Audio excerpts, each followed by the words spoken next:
An unsuspecting married couple arrives for a picnic in a remote area out in nature. They are serenely enjoying the fresh air and fruit. Suddenly, the woman senses that she is about to give birth. Her husband quickly grabs his things and hurries with her to the car. They forget to pick up the blanket and food in their hurry. Meanwhile, the forest's insects continue to live their lives. 3 little ladybugs hatch under one of the leaves and immediately fall to the ground. Their parents fly up to the babies. They teach the children to spread their wings and take to the air. At first, the ladybugs are bad at flying. One of them falls on a rock, legs up, but soon, the babies begin to repeat after their parents and understand better and better how to fly. The family flies over the grasses and the river. Suddenly, one of the little ladybugs hears uncontrollable laughter in the bushes and strays away from her family. Her curiosity makes her fly further and further into the forest, following a little fly, which continues to laugh gleefully. The fly sits on a stump, and the ladybug lands next to it and wants to get acquainted. Immediately, 4 large flies fly up to them. They surround the ladybug and buzz menacingly. The frightened ladybug jumps up and tries to escape its attackers,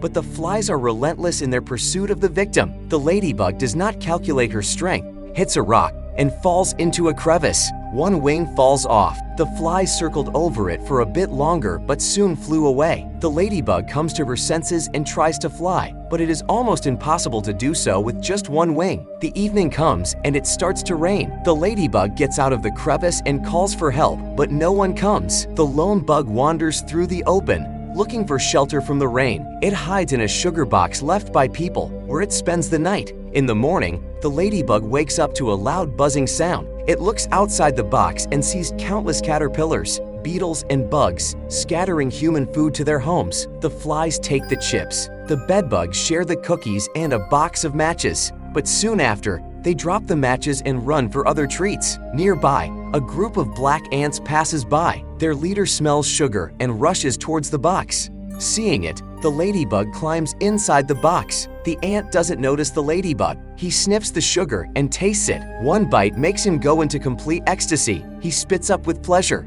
The ant signals his fellow ants to drop everything and run to the box. The other ants do just that. They gather under the box, pick it up, and carry it toward their anthill. So the ladybug goes on a long journey. Soon the ants tilt the box, and the sugar cubes fall on the ladybug. She tries to hold on, but when the ants throw the box off a rock, the ladybug falls out and does not feel too hot. The ants collect the scattered sugar and try to help the victim. At this time, a lizard notices the bugs. It climbs up behind a rock and lets out a predatory battle cry. The ants hide behind pieces of sugar in terror and tremble. The lizard gets close to the leader of the ants and prepares to eat him, but the ladybug comes to her senses, quickly climbs into the box, and makes noises from inside, immensely frightening the lizard. The predator runs away and hides between the rocks. The danger has passed. The ants gather around the box and talk to their savior. The ladybug explains that she cannot fly. Then the ants offer her to go to their anthill with them. The procession continues, but now the ladybug sits on top of the box with the leader of the ants, who owes her his life. Once out on a high rock, the leader of the ants sends a signal to the ant colony to wait for them with their precious cargo. Soon the company is spotted by a gang of aggressive red ants. With the look of seasoned criminals, they block the black ants' way and stare sweetly at the sugar box. The leader of the black ants asks his fellow ants to stop. He takes one sugar cube from the box and presents it to the red ants. He then quickly runs away and commands his team to take the box away. The red ants are furious that they didn't get all the sugar. They chase the black ants with their cargo. The black ants notice it the moment they approach a steep slope. They climb up the box, rock it, and push it down. The box quickly descends the slope. The red ants immediately find a discarded soda can. They climb inside and push the can down the slope too. The box of black ants and the can of red ants soon fall into the mountain river and move downstream. The red ants are relentless in their pursuit despite the rapids and obstacles. Due to a strong push, the ladybug falls out of the box into the water. Here a pike spots it and begins its chase. The ladybug is swiftly carried downstream. The pike runs into some rocks, but continues to swim after its prey. The black ants decide to save their new friend. They grab hold of each other and form a chain. This is how they sink into the water and retrieve the ladybug. Now they see a massive waterfall in their path. The insects quickly climb inside the box and fall from the great height. A pike and a jar of red ants fly after them. The pike and the jar get stuck at the bottom, but the red ants manage to float up. The black ants and the ladybug get the surviving sugar cubes from the box and continue on their way to the anthill. As they continue walking, the ladybug hears a familiar buzzing sound. She notices a flock of her kind nearby. The ladybug tries to fly up to them, but one wing prevents her from staying in the air. Upset, she hurries after the ants. The following day, the red ants catch up with the black ants as they cross the roadway. The black ants take their chances and do not stop despite an approaching car. The leader of the red ants immediately launches a chase, but his fellow ants stay where they are, trembling and scattered. The black ants manage to survive the encounter with the car. Soon they successfully make it to their anthill. The ladybug goes inside too. Everyone is busy here. Each worker ant brings its harvest to the queen. If she is satisfied, she gives one egg. As soon as her uterus tastes the sugar, she goes into ecstasy and immediately lays a bunch of eggs. Meanwhile, the leader of the red ants manages to find the location of the black ants' anthill. He becomes furious and rushes to tell his queen. She orders the red ants to prepare an attack immediately. An entire horde of red ants rushes to the black ant colony, bringing weapons, chestnuts, stones, slingshots, and even bug spray. Night falls. The black ant colony is quiet for now. Everyone is asleep, including the ladybug. She dreams about a family of ladybugs flying serenely over a meadow. The ladybug wakes up from longing for her family and goes to the top of the anthill. Here, she discovers that her second wing has begun to grow back. This means that the ladybug will soon be able to fly again. Joy fills her heart. The black ants are awakened in the early morning by a growing buzz. It's a countless army of red ants approaching their anthill. They are already loading ammunition into their slingshots. The ruthless shelling of the anthill begins. The black ants try to defend themselves by dropping cotton swabs, tablets, and salt on the enemy. But the red ants' bombs do much more severe damage.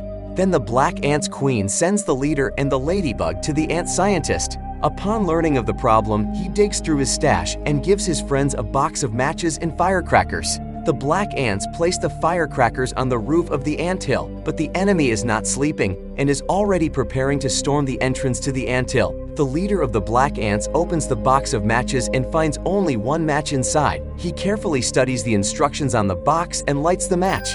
The tension makes him squint, and his antennae twist. The commander lights the firecracker. It twirls and falls on the battlefield, killing many red ants with the explosion. But the single match immediately goes out, and the enemy attacks with twice the ferocity. Then the ladybug remembers that before she met the ants, she saw a box of matches forgotten by the humans. She immediately tells the ants about it and promises to fly down to get the matches. But she needs help to start her flight. Her friends make a paper airplane for her, but soon the ladybug begins to fly on her own. The black ants are very hopeful for her speedy return. The ladybug flies to the correct spot rather quickly and without much difficulty because her second wing is almost fully grown. She tries to lift the heavy box of matches, but then she sees a spider creeping in. He easily picks up the box and carries it to his lair. The ladybug follows right behind him. The spider makes it back home by evening. He lives in an abandoned tube in a toy castle. The ladybug sneaks into the spider's house. It turns out that he needs matches to fasten his web, but the ladybug doesn't have time to do anything because she is immediately grabbed by a toad watching from behind the window. The ladybug pounces with all its paws and grabs the windowsill, but the toad continues to pull. Thus, the toad collapses the toy castle on itself and dies. The ladybug lies unconscious and again imagines herself flying with her family over the meadows. She soon regains consciousness in the spider's cottage. The spider, grateful for getting rid of the toad, feeds the ladybug and hands her the box of matches with understanding. The ladybug grabs the matches and flies off to help her friends. On the way, she hears the crazy laughter of the flies and sees the flies taunting another ladybug. Then she drops the matches and rushes to deal with the troublemakers. The ladybug diverts attention to herself and rushes towards the highway. A car is just passing by. The ladybug confidently flies towards it and, at the last moment, dives and avoids collision. The flies crash right into the headlight and fall to the ground, immobilized.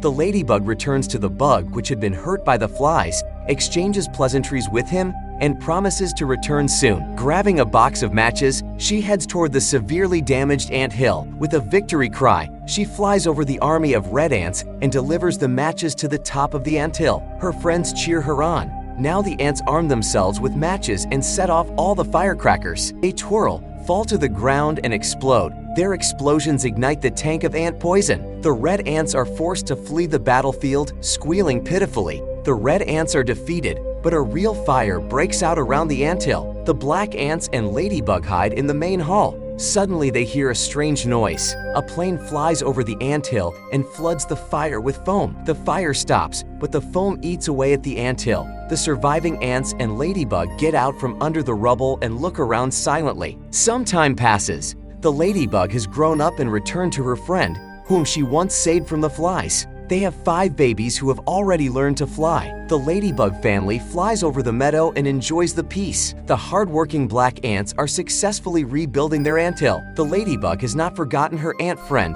They meet in a picturesque place and enjoy the sunset together.